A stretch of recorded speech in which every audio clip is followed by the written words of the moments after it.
I want to talk about just a few basics, because I've started many businesses also. Just some basics we may note here, and especially those who said they are huge business people. I saw your hearts.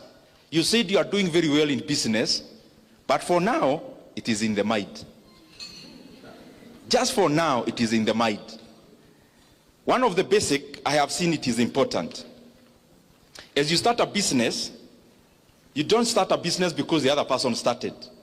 You start a business because there is a gap. Gap may be in terms of demand. Gap may be in terms of geography. It could be at the same product, it is somewhere else, but it's not yet in a geographical area that you are seeking to establish. That could also be a gap. Value creation. You can make money faster through creating value than through extraction. Many times you want to do business to extract money from people's pockets.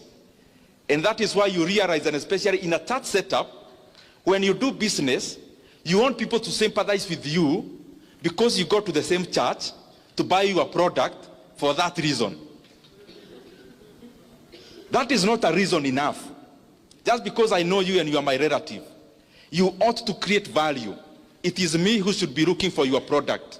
You shouldn't overconvince me simply by appealing to the soft side of how we know each other. That means there are some victims here. The other thing, bookkeeping. These things, they sound very banal. They sound easy. Bookkeeping. There is a story I keep giving all the time, and I'll give it. There is a time, me and my siblings, tukaenda nyumbani. Of course, we have a cow like all of you in Mashinani, or we had. So my mother anatembea Nairobi, siwezi lala hapa, nani atakamua ng'ombe? All the time anaumwa na mgongo, nini? Ng'ombe. So siku moja tukaenda, kamwambia Madheka hapa chini, kuja na kalamu. Hebu tuone hii ukulima yako inakufikisha wapi? Unapeleka kwa dairy how many liters? These liters. Okay. Ukiendea, unapeleka dairy, then unaendea chakula ya ng'ombe kwa dairy. Hata hiyo arrangement iko hapa Nyeri. So you are given the net after wametoa chakula. Hiyo net unalipa mfanyikazi mwenye alikusaidia siku 2-3. Na unalipa pahali umekoboa you have leased some land for Napier grass. After we did the math, we realized, I'm using that as a businessman. This is a businessman, a farmer, you can say now, in agro processing or something like that, to sound sophisticated. Now, after kufanya hesabu, we realized the M-Pesa we sent home to the mother, to my mother, we don't send her money. We said what? We said the cow. Only that we use her phone. Because after doing that math, it taught me one thing that we all do, especially owners of small businesses. We never track our progress. So we never know whether we are timing or we are making progress. And the best way to do that is to use data.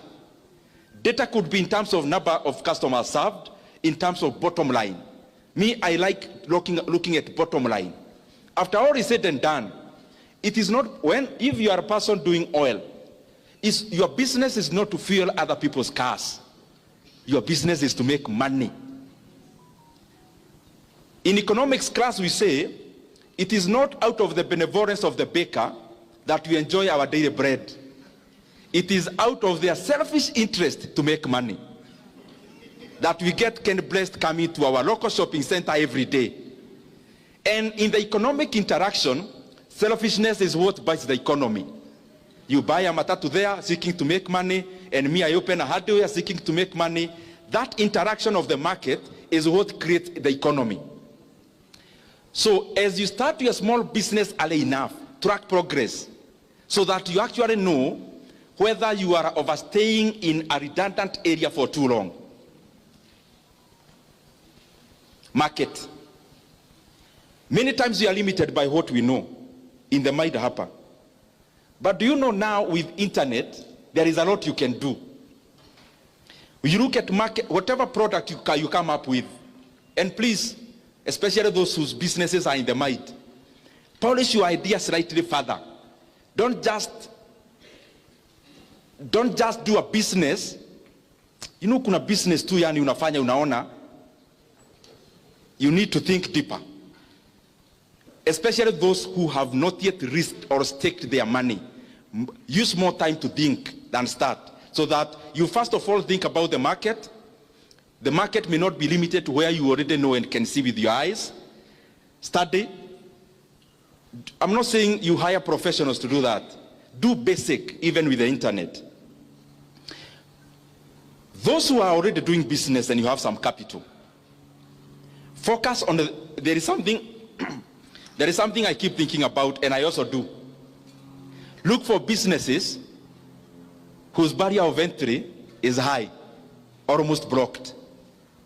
The highest margins are in businesses that have got high barrier of entry. Barrier of entry may be in terms of knowledge. Barrier of entry may be in terms of capital. For example, if you had 2 billion shillings in Kenya now today, and you are talking about building a real estate in terms of flats, me, I wouldn't, because everyone can do that. For example, if you look at banking in Kenya, yes, the core capital was increased. It has been 1 billion shillings. But do you know there are so many Kenyans with that kind of money? That is already a niche where the barrier of entry is too high. So even if there are like 40 banks, they operate like oligopolies. And that is why you realize in Kenya, unless it is totally run down, few banks make losses. I'm just making that as a cursor. Look for a business with a higher barrier of entry so that you can enjoy longer margins or bigger margins.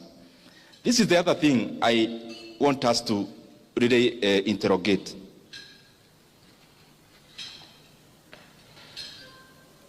In my village, just like yours, my former teacher retires.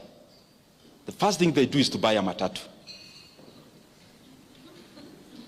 Or, hapo kwa shopping center yetu, anajenga hapo. Pesa ya retire. Karibu wote. What am I trying to say? Those businesses are good. They are good because they facilitate movement and they facilitate trading. But probably even my brother and sister in the same industry, there is much more they can do around there. What am I trying to say? Kenya is also a broad country. Yani kama huna we measure your success by how many plots you have. Maybe we'll talk about that later. Nikienda kumaliza. By the way, I'm almost finishing. Now, allow me now these minutes, because I can see here, next time, this one here, this is the lead sponsor. We would want in the next few years to come, the owner of this lead sponsor will be from this hall.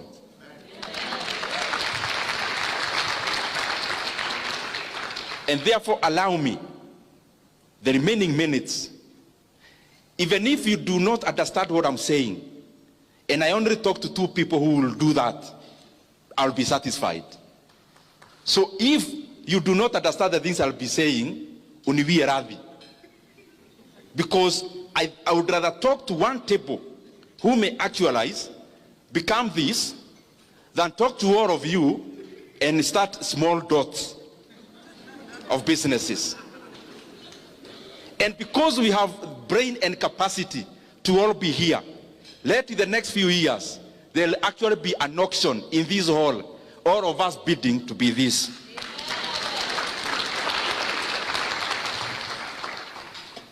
I'm talking about how we must fashion ourselves in this hall to move from being net worth of $500,000, net worth of a millionaire, and because all wealth is granted by God, that we also break that ceiling.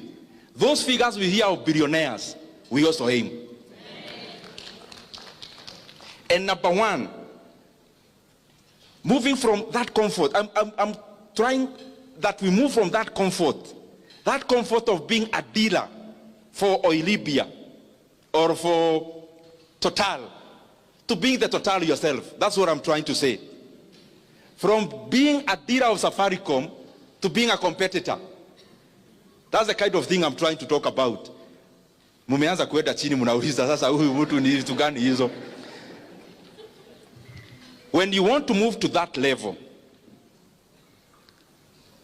you do not own 100% of your business.